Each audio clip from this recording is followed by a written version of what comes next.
See that woman walking off of that private jet? Look closely. You know who that is?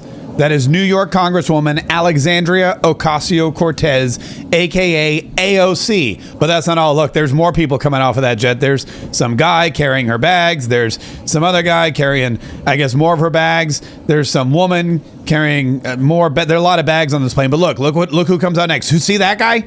That's Bernie Sanders.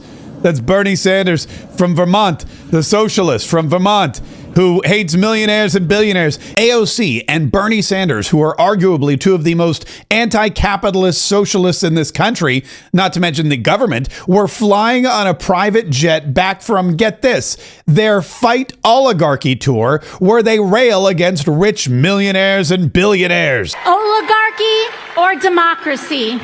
But we cannot have both. We must fight the oligarchy that has created this nightmare.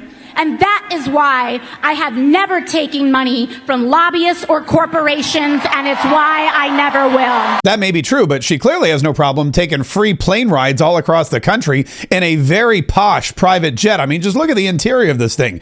This is nice. It sure beats flying commercial. And this wasn't her first private jet flight. She and Bernie Sanders have been crisscrossing the country. Look, they started in Santa Barbara, went to Tucson, went to Sacramento, went back to Santa Barbara, Bakersfield, Boise, Idaho. They're going all over the place, railing against rich people in their posh private jet, sipping champagne while discussing socialist doctrine. What's really interesting is it appears this plane was paid for by Friends of Bernie Sanders, which is his finance committee. How is it that Bernie Sanders, a self-proclaimed socialist and millionaire and billionaire hater, is so rich? A couple of years ago, he wrote a book called, get this, It's Okay to Be Angry About Capitalism. And he charged people $100 for a VIP meet and greet where they could get their book signed.